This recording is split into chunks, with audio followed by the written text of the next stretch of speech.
Hello and welcome. इस video में हम कैप सर्वर के थ्रू माइक्रोसॉफ्ट एसक्यूएल सर्वर में डेटा लॉगिंग कैसे कर सकते हैं उसके बारे में देखेंगे। ठीक है। अगर कभी आपने कैप सर्वर पे काम किया है तो फिर आपको पता होगा कि कैप सर्वर जो है वो multiple protocol and multiple companies की पीएलसी से डेटा रीड कर सकता है। ठीक है। तो फिर अगर वो आपने डेटा रीड किया है एंड अगर उस डेटा को आपको एसक्यूएल में लॉग करना है तो फिर वो आप केप सर्वर की हेल्प से कैसे करोगे। ठीक है। तो वो सारी चीज अब हम इस वीडियो में देखेंगे। ठीक है। सो हमारे वीडियो का फ्लो कुछ इस तरह से रहेगा कि हमारे पास एक कैप सर्वर है जो कि मल्टीपल प्रोटोकॉल से डेटा रीड कर रहा है एंड उस डेटा को हमें माइक्रोसॉफ्ट एसक्यूएल सर्वर 2016 जो मेरे सिस्टम में इंस्टॉल है उसके अंदर हमें लॉग करना है। ठीक है। उसमें एक डेटाबेस होगा जिसके अंदर एक टेबल कैप्चर क्रिएट करेगा एंड उसी के अंदर वो अपना डेटा कंटिन्यूअसली रिकॉर्ड करता जाएगा। ठीक है। तो इस तरह का अगर मुझे सिस्टम क्रिएट करना है या फिर मेरा कोई ऐसा एप्लीकेशन है तो फिर वो मैं कैसे करूंगा। ठीक है। अब यहाँ पे मेरे पास कैप सर्वर अवेलेबल है जो कि मैंने अपने सिस्टम में इंस्टॉल किया है, कैप सर्वर एक्स वर्जन 6। ठीक है। अगर आपको इस वर्जन को डाउनलोड करना है तो फिर आप हमारे ब्लॉग पे या फिर टेलीग्राम की चैनल को विजिट करके आप इसे डाउनलोड कर सकते हैं। ठीक है। सो अभी हम क्या करते हैं, कैप सर्वर को ओपन करते हैं। ठीक है। अगर आपने अपने सिस्टम में कैप सर्वर को फ्रेश इंस्टॉल किया है तो फिर आप जब फर्स्ट टाइम इसे ओपन करोगे तो आपको कुछ इस तरह का लुक दिखेगा। ठीक है। आपको यहाँ पे चैनल दिखेगी एंड मल्टीपल ग्रुप दिखेंगे। ठीक है। यहाँ पे आप देख सकते हैं सिमुलेशन एग्जाम्पल करके एक चैनल ऑलरेडी बनाया हुआ है। ठीक है। ये मैंने नहीं बनाया है, ये ऑलरेडी कैप्चर वालों ने हमें दिया है जहाँ पे कुछ वेरिएबल्स है जो कि रैंडमली अपडेट हो रहे हैं।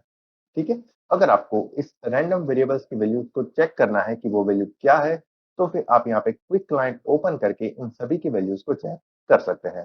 ठीक है। अभी आप यहाँ पे देख सकते हैं हमारा चैनल कौन सा है, सिमुलेशन एग्जाम्पल, एंड उसके अंदर हमारा डिवाइस कौन सा है, फंक्शन। ठीक है। सो यहाँ पे सिमुलेशन एग्जाम्पल डॉट फंक्शन में जाके उन सभी वेरिएबल्स की वैल्यू को आप यहाँ पे मॉनिटर कर सकते हैं। ठीक है। सो मुझे इसी वैल्यूज को मेरे एसक्यूएल के टेबल में लॉग करना है एवरी 1 सेकेंड या फिर एवरी 5 सेकेंड, तो फिर वो मैं कैसे करूंगा। ठीक है। तो वो चीज अब हम देखेंगे। सो अभी हम इसे क्लोज करते हैं, यहाँ पे नो पे क्लिक करते हैं। ठीक है। उसके बाद यहाँ पे हमारे पास एक ग्रुप है डेटा लॉगर का एंड यहाँ पे हमारे पास ऑप्शन है ऐड लॉग ग्रुप। ठीक है। तो जैसे ही मैंने यहाँ पे क्लिक किया मेरा एक नया लॉग ग्रुप अनटाइटल लॉग ग्रुप यहाँ पे ओपन हो गया।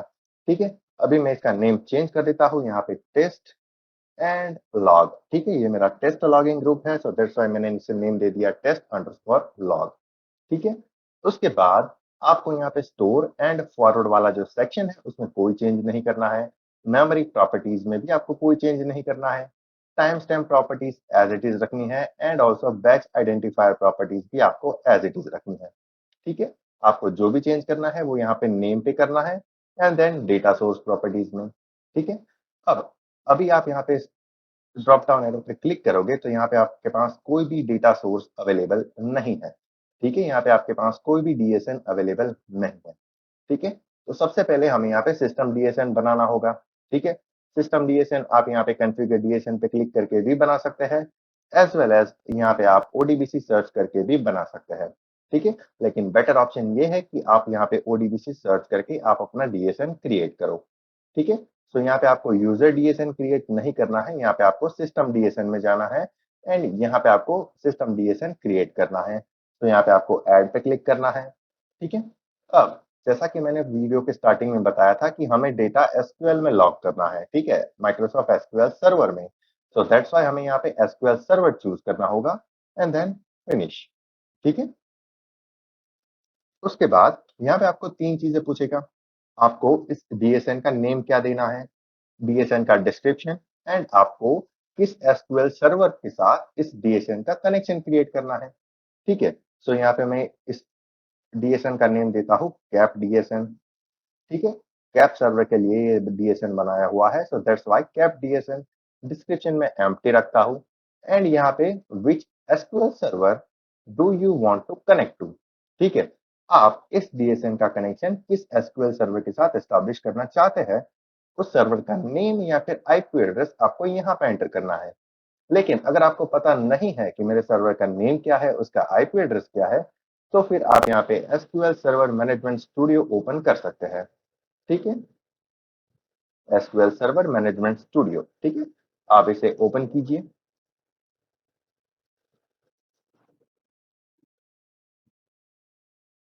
ठीक है, आप यहाँ पे देख सकते हैं मेरे सर्वर का नेम क्या है, पैरट। ठीक है, सो मैं इसे कॉपी करूंगा एंड यहाँ पे मैं इसे पेस्ट कर दूंगा। ठीक है, सो मैंने यहाँ पे मेरे डीएसएन का नेम स्पेसिफाई कर दिया, मेरा सर्वर कौन सा है वो स्पेसिफाई कर दिया एंड उसके बाद मुझे नेक्स्ट पे प्रेस करना है। ठीक है, उसके बाद यहाँ पे हमारे पास दो ऑप्शन अवेलेबल है कि पहला ऑप्शन ये है कि आपको विंडोज का ऑथेंटिकेशन यूज करना है, या फिर सेकंड ऑप्शन ये है कि आपको एसक्यूएल सर्वर का खुद का ऑथेंटिकेशन यूज करना है। तो अभी हम एसक्यूएल सर्वर का ऑथेंटिकेशन यूज करेंगे। तो मेरा एसक्यूएल सर्वर का लॉगिन आईडी है SA एंड मेरा पासवर्ड है एडमिन। ठीक है, तो वो मैंने यहाँ पे एंटर कर दिया। उसके बाद नेक्स्ट। ठीक है, उसके बाद आपको आपका जो भी डेटा लॉगिंग होगा वो आपको किस डेटाबेस में करना है। ठीक है, तो यहाँ पे आपको डेटाबेस भी स्पेसिफाई करना रहेगा।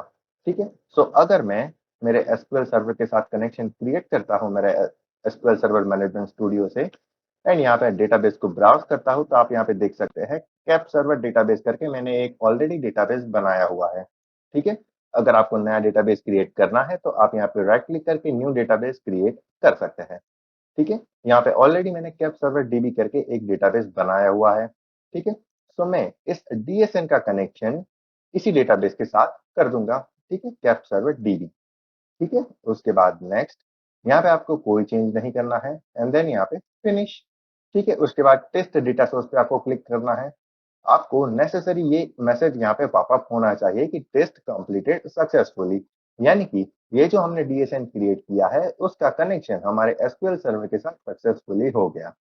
ठीक है, इस इसका मतलब ये हुआ कि अगर आप इस डीएसएन का यूज किसी थर्ड पार्टी एप्लीकेशन में करोगे तो वो एप्लीकेशन सक्सेसफुली आपके डेटाबेस में डेटा एंटर कर पाएगा। अदरवाइज वो एप्लीकेशन पर प्रॉपरली इस डेटाबेस में डेटा एंटर नहीं कर पाएगा। ठीक है, सो यहाँ पे हमारा सक्सेसफुली का मैसेज आ गया। दैट्स व्हाई हम इसे ओके पे प्रेस करेंगे, देन अगेन ओके। सो यहाँ पे हमारा डीएसएन क्रिएट हो गया एंड यहाँ पे मेरा लिस्ट आउट भी हो गया कैपवेयर का डीएसएन। ठीक है, सो अभी हम अगेन इस पे ओके पे क्लिक करते हैं, इस मैनेजमेंट स्टूडियो को मिनिमाइज करते हैं। उसके बाद यहाँ पे ड्रॉप डाउन मेनू चूज करते हैं। यहाँ पे कुछ नहीं आया, लेकिन अगर कॉन्फ़िगर डीएसएन पे क्लिक करके ओके पे प्रेस करेंगे एंड इसी डीएसएन को यूज करेंगे, सो ओके। सो यहाँ पे हमारा कैपवेयर का डीएसएन हमें मिल गया। ठीक है, उसके बाद हमारा एसक्यूएल का यूजर नेम यानी कि लॉगिन आईडी एंड यहाँ पे मेरा पासवर्ड एडमिन। ठीक है, सो यहाँ पे हमारी जो जनरल प्रॉपर्टीज है, जनरल टैब, वो कंप्लीटली सेट हो गई। ठीक है, उसके बाद हमें डेटा मैप में जाना है। Data map in the sense आपको किस किस वेरिएबल का डेटा आपके एसक्यूएल सर्वर में लॉग करना है। ठीक है, तो वो वेरिएबल आप यहाँ से ऐड करोगे। ठीक है, सो यहाँ पे ऐड का बटन है, उस पर आप क्लिक करोगे। यहाँ पे आइटम आईडी के बगल में थ्री डॉट यहाँ पे अवेलेबल है। ठीक है, तो उस थ्री डॉट पे आप क्लिक करोगे। उसके बाद हमारा चैनल है सिमुलेशन एग्जाम्पल एंड उसमें हमारा डिवाइस है फंक्शन एंड उसमें हम random1 एंड random2 वेरिएबल का डेटा कंटिन्यूअसली लॉग करेंगे। ठीक है, सो उन दोनों वेरिएबल को हमने यहाँ पे इंपोर्ट कर लिया। ठीक है, उसके बाद हमें एक नया सेक्शन मिलता है जो है टेबल सिलेक्शन का सेक्शन। ठीक है, आपको इस वेरिएबल का डेटा किसी एग्जिस्टिंग टेबल में लॉक करना है या फिर नया टेबल क्रिएट करके लॉक करना है।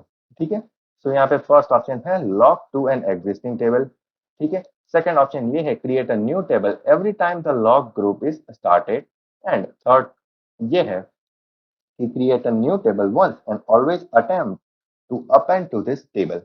ठीक है, तो इसमें फर्स्ट ऑप्शन ये कह रहा है कि अगर आपके पास जो भी हमने यहाँ पे डेटाबेस देखा, ठीक है, कैप सर्वर डीबी, ठीक है, उसमें अगर आपके पास कोई टेबल अवेलेबल है एंड उसमें आपको डेटा लॉगिंग करना है तो आप यहाँ पे फर्स्ट ऑप्शन चूज करोगे। ठीक है, दूसरा ऑप्शन ये है कि जब भी कोई मेरा डेटा लॉगिंग स्टार्ट करे ऑटोमेटिक नया टेबल बनना चाहिए एंड उसमें डेटा लॉग होना चाहिए। ठीक है, अगर ऐसा सिस्टम आपको रखना है तो आप सेकंड ऑप्शन चूज करोगे एंड थर्ड ऑप्शन ये है कि आप एक टेबल बना लो एंड जितनी बार आप डेटा लॉगिंग स्टार्ट करोगे उसी टेबल में वो डेटा रिकॉर्ड होता जाएगा, कंटिन्यूअसली उसी टेबल में वो डेटा ऐड होता जाएगा।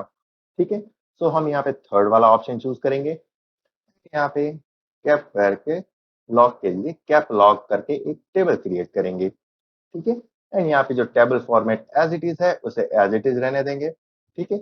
उसके बाद हम यहाँ पे ट्रिगर में आ जाएंगे। यहाँ पे हमारा डेटा मैप का काम जो था वो कंप्लीट हो गया, ठीक है। ट्रिगर यानी कि आपको कितने टाइम पे डेटा लॉग करना है एसक्यूएल टेबल में, ठीक है। तो उसका सेटिंग आप यहाँ से करोगे, ठीक है। ऑलरेडी यहाँ पे एक ट्रिगर अवेलेबल है, ठीक है। हम इसी को मॉडिफाई करेंगे, ठीक है। अगर आपको इसका नेम चेंज करना है तो आप इसे चेंज कर सकते हैं, ठीक है। अब यहाँ पे ट्रिगर का टाइप है, ठीक है। यहाँ पे 3 टाइप अवेलेबल है। पहला टाइप है ऑलवेज ट्रिगर, यानी कि आपका जो ट्रिगर है वो कंटिन्यूअसली ऑन रहेगा, यानी कि आपका जो डेटा लॉगिंग है वो 24/7 चलता रहेगा, ठीक है। अगर आपको इस तरह का डेटा लॉगिंग चाहिए तो आप ऑलवेज ट्रिगर में जा सकते हैं। दूसरा है बेस्ड ऑन टाइम, ठीक है। अगर आपका सोलर प्लांट है जो कि सुबह 6 बजे से शाम के 6 बजे तक चलता है, ठीक है, तो फिर आप बेस्ड ऑन टाइम वाला ऑप्शन चूज़ कर सकते हैं कि मेरा लॉगिंग स्टार्ट होना चाहिए सुबह 6 बजे एंड मेरे शाम को 6 बजे वो लॉगिंग ऑफ हो जाना चाहिए, ठीक है, ताकि मेरा एक्स्ट्रा स्पेस ऑक्यूपाई ना हो, ठीक है।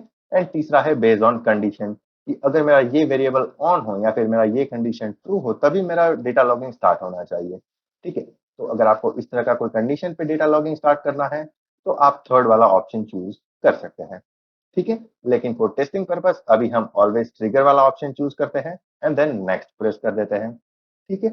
उसके बाद है लॉग ऑन स्टैटिक इंटरवल, यानी कि आपको कितने इंटरवल के बाद कितने इंटरवल पे आपका डेटा लॉगिंग करना है, यानी कि आपको हर 1 सेकंड में डेटा लॉग करना है, हर 5 सेकंड में, हर 5 मिनट में, हर 30 मिनट में या फिर 24 आवर के बाद आपका डेटा लॉगिंग करना है, तो वो आपको यहाँ पे चूज करना है, ठीक है। सो अभी हम क्या करते हैं, एवरी 5 सेकंड हमारा डेटा लॉगिंग करते हैं, ठीक है। हमारे 2 वेरिएबल है जो कि एवरी 5 सेकंड मेरे एसक्यूएल टेबल में लॉग होंगे, ठीक है। अब यहाँ पे दूसरा ऑप्शन ये है log on data change of any value with in the log group. इसका मतलब ये है कि हमने यहाँ पे सिलेक्ट किया है कि मेरा डेटा लॉगिंग जो है वो एवरी 5 सेकंड होना चाहिए, लेकिन अगर मेरे वेरिएबल की वैल्यू चेंज होती है तो भी वो मेरा डेटा लॉगिंग होना चाहिए। ऐसा अगर आपको रखना है तो फिर आपको यहाँ पे सेकंड ऑप्शन सिलेक्ट रखना होगा, ठीक है।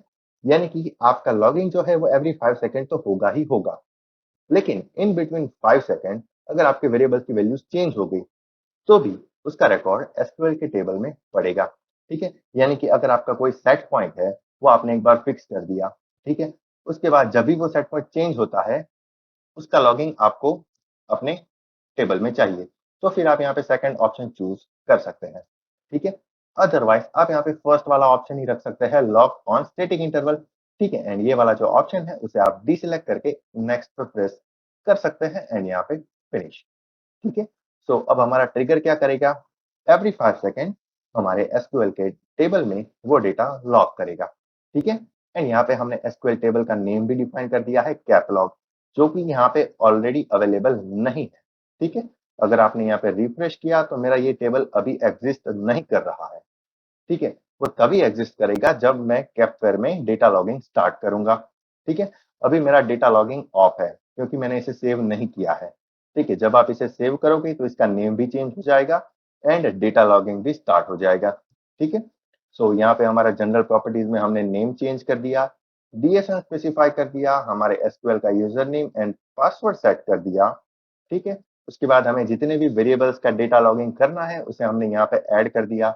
अगर आपके पास सीएसवी है तो फिर आप डायरेक्टली उस सीएसवी को इंपोर्ट कर सकते हैं, ठीक है। उसके बाद टेबल सिलेक्शन की आपको एग्जिस्टिंग टेबल में डेटा लॉग करना है या फिर जब भी डेटा लॉगिंग स्टार्ट हो तब एक नया टेबल क्रिएट करना है, या फिर आप एक टेबल ऐसा क्रिएट करो कि जिसमें सारा डेटा लॉग होता जाए, ठीक है। हमें नया टेबल क्रिएट नहीं करना है, ना ही एग्जिस्टिंग टेबल में जाना है, हमें सिर्फ एक ऐसा टेबल क्रिएट करना है जिसमें हमारे सारे रिकॉर्ड हो, ठीक है। तो दैट्स व्हाई हमने यहाँ पे थर्ड ऑप्शन चूज किया, ठीक है।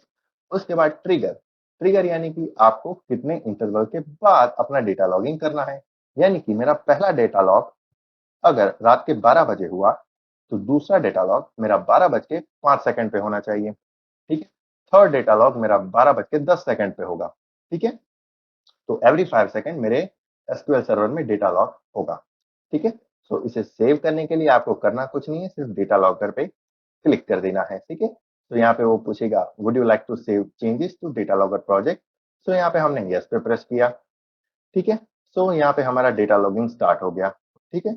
आप यहाँ पे जो लॉग है उसे पढ़ सकते हैं। लॉग ग्रुप टेस्ट लॉग जो कि हमने यहाँ पे क्रिएट किया है is connected to DSN cap DSN जो कि हमने यहाँ पे कॉन्फ़िगर किया है एंड इज लॉगिंग डेटा, यानी कि हमारा डेटा हमारे एसक्यूएल सर्वर में लॉग हो रहा है, ठीक है। अब हमने यहाँ पे टेबल कौन सा क्रिएट किया था, कैप अंडरस्कोर लॉग करके, ठीक है। सो अभी हम हमारा SQL server management studio open करते हैं, टेबल्स को रिफ्रेश करते हैं एंड हमें यहाँ पे मिल गया कैप अंडरस्कोर लॉग करके टेबल जो कि हमने यहाँ पे डिफाइन किया था, ठीक है। एंड उसके बाद यहाँ पे राइट क्लिक करके सिलेक्ट टॉप 1000 रोज, ठीक है। तो आप यहाँ पे देख सकते हैं एवरी 5 सेकेंड मेरा डेटा लॉगिंग होगा, ठीक है। यहाँ पे 27 में हमें 2 लोग मिले बिकॉज हमने 2 वेरिएबल का डेटा लॉगिंग एक साथ किया था, ठीक है। 27 plus 5 32, 32 plus 5 37, so every 5 second मेरा डेटा लॉगिंग हो रहा है, ठीक है। अगर आपने इस एग्जीक्यूट किया तो आपका नेक्स्ट 5 सेकेंड का डेटा लॉगिंग आपको यहाँ पे मिलेगा, ठीक है। आप यहाँ पे एग्जीक्यूट करते जाओगे तो एवरी 5 सेकेंड का डेटा लॉगिंग आपको यहाँ पे मिलता जाएगा, ठीक है। आप यहाँ पे नंबर ऑफ रोज देख सकते हैं, ठीक है। सो लास्ट डेटा लॉगिंग हुआ था 32 को, तो नेक्स्ट डेटा लॉगिंग होगा 37 को, ठीक है।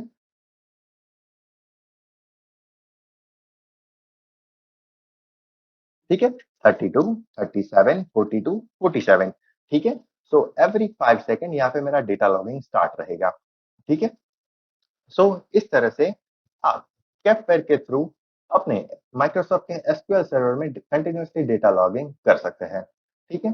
सो आई होप इस वीडियो में आपको पता चला होगा कि कैपवेयर के थ्रू डेटा लॉगिंग कैसे करना है, ठीक है। सबसे पहले तो आपको ओडीबीसी डेटा सोर्सेज 32 बिट में जाना है, सिस्टम डीएसएन क्रिएट करना है, ठीक है। उसके बाद डेटा लॉगर में एक नया डेटा लॉग ऐड करना है, उसमें जनरल प्रॉपर्टीज में आपको यहाँ पे नेम असाइन करना है, ठीक है। नेम असाइन कर दिया, डीएसएन असाइन कर दिया, यूजर नेम पासवर्ड, उसके बाद डेटा मैप, ठीक है। जो भी हमें वेरिएबल्स का डेटा लॉग करना है उसे हमने यहाँ पे ऐड कर दिया, टेबल का नेम स्पेसिफाई कर दिया कि हमें इस वाले टेबल में डेटा लॉगिंग करनी है, ठीक है। यहाँ पे हमने टेबल सिलेक्शन में स्पेसिफाई कर दिया कि हमें कैप अंडरस्कोर लॉग करके एक टेबल क्रिएट करना है एंड मेरा जो भी डेटा लॉग होगा फ्यूचर में वो इसी टेबल में ऐड होता जाएगा, ठीक है। उसके बाद हमने यहाँ पे ट्रिगर स्पेसिफाई कर दिया कि एवरी 5 सेकेंड मेरा डेटा लॉग होना चाहिए, ठीक है। अगर आपको डेटा चेंज को भी लॉग करना है तो आप यहाँ पे सेकंड वाला ऑप्शन जो है उसे टिक रख सकते हैं, ठीक है। यानी कि जब भी आपके वेरिएबल की वैल्यू चेंज होगी वो ऑटोमेटिक एसक्यूएल सर्वर में लॉग हो जाएगा, ठीक है। सो इस तरह से आप यहाँ जो कैप सर्वर है उसकी फंक्शनलिटी का यूज करके डेटा लॉगिंग कर सकते हैं, ठीक है। सो आप यहाँ पे अगेन एसक्यूएल सर्वर में देख सकते हैं अभी है रो 34, अगर मैंने इसे एग्जीक्यूट किया तो आप यहाँ पे देख सकते हैं 76 रोज, ठीक है। सो एवरी 5 सेकेंड मेरा डेटा लॉगिंग ऑन है एंड यहाँ पे मेरा वेरिएबल एंड यहाँ पे उसकी वैल्यू एंड यहाँ पे उसकी क्वालिटी, ठीक है, ठीक है। सो इस तरह से हम कैप सर्वर के थ्रू हमारे एसक्यूएल में डेटा लॉगिंग कर सकते हैं, ठीक है। सो आई होप इस वीडियो में सारी चीज आपको क्लियर है एंड अगर फिर भी आपको कहीं पे कोई डाउट है तो फिर आप हमें कमेंट बॉक्स में कमेंट कर सकते हैं, as well as email ID पे भी पूछ सकते हैं, एज वेल एज डायरेक्टली हमें टेलीग्राम पे कांटेक्ट कर सकते हैं, ठीक है। तो चलिए मिलते हैं नेक्स्ट वीडियो में, till then take care, good bye and thank you.